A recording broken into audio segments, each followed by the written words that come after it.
აუდიტორია, რომელიც პროპაგანდას კარგად ყავს დამუშავებული თავის მხრივ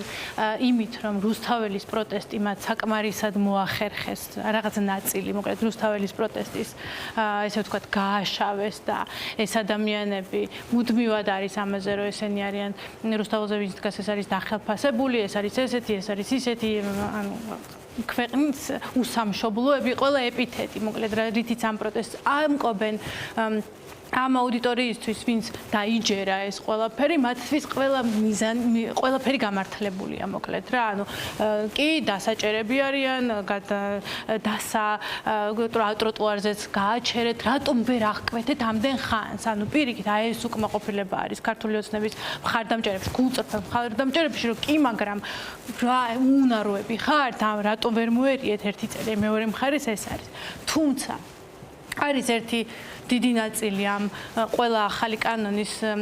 რაზეც სულ ვფიქრობ, რომ ეს კანონები ჩვენ წინააღმდეგ და რუსთაველის პროტესტის წინააღმდეგ უფრო ნაკლებად არის რა. იმიტომ რომ კონკრეტულად რუსთაველის პროტესტს და ამ პროცესებში რაც კი რამე ხდება, მათ კანონები აქამდე არ დასჭიროებიათ, რომ მართლა ცარიელ ქაღალდზე დაეპატიმრებინათ ადამიანები, ტროტუარიდან გატაცებულები გვინახავს უამრავი ჩვენ ირგვლივ მყოფი, ხო? ახალი კანონი და ახალი თავის ტკივილი ამ არსებული პროტესტის მოსაგუდად არ არის. ვფიქრობ, ეს არის იმ მომავალი პროტესტებისთვის, რომლებიც სულ რომ გაჩერდეს აი ამ წუთას საქართველოში ყველანაირი საპროტესტო მოძრაობა, ქვეყანაში არის კრიზისი, არის მზარდი უკმაყოფილება, არ არსებობს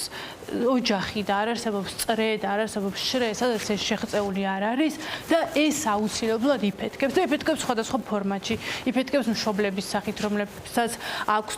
სკოლები, რომლებიც გაურემონტებელი არის და აუშენებელი არის უკვე წლები და წლებია და ბევრი პრობლემა ექნებათ ჯანდაცვის მიმართულებით, ის რომ დღეს გამოქვეყნდა საარსებო მინიმუმი, რომ 255 ლარი ყოფილა და ყველამ კარგად იცის დაახლოებით რამდენი სუპი გაკეთდება, ხო, მაგ 255 ლარი. ეს პროტესტები, ეს კანონები მაგ მომავალი პოტენციური პროტესტების წინასწარ აღსაკვეთად და დასაშინებლად უფრო არის და ამ შემთხვევაში რუსთაველის პროტესტი ამის მაგალითად გამოიყენება, თორე დარწმუნებული ვარ მემანიშვილმაც და ბიძინა ივანიშვილმაც ძალიან კარგად იცის, რომ სადაც აქამდე ადამიანები სისხლით დაჭერას ფაქტიურად და ადმინისტრაციულ პატიმრობებს არ უშინდებოდნენ და არავინ არ მოაწერა ხელი და არ წავიდა რაღაც კომპრომისებზე, აწიც ნაკლებად სავარაუდოა, ამის ყველაფერს განხორციელება რთულია რა, მათაც უპრობლემდებათ, ტექნიკურადაც ძლივს აგვარებენ, ბერეწები ამ ყველაფერს. თუმცა აი მანდაც არის ნაწილი ადამიანები ხვდებიან იმას, რომ დღეს თუ მე მეზღუდება ტროტუარზე პროტესტის უფლება, ხვალ შენ რომ გაქვს რაღაც გასაპროტესტებელი, შენ შეგეხება ეს კანონი, აი ეს ჯაჭვი ჯერჯერობით მე მგონი არ არის კარგად ხილული უმეტესობა მოსახლეობისთვის და ვფიქრობ ჩვენი მოვალეობა, როგორც მოქალაქეების და როგორც ამ პროცესში ჩართული ადამიანების ერთ-ერთი ეგეც არის, რომ ყველა შესაძლო მეთოდით ეს ხაზები და ეს კავშირები დავანახოთ ადამიანებს, რომ მე რაც მეხება დღეს, მე რომ სულ გამოვეთიშო ამ ყველაფერს, აუცილებლად შემოტრიალდება შეკეთება.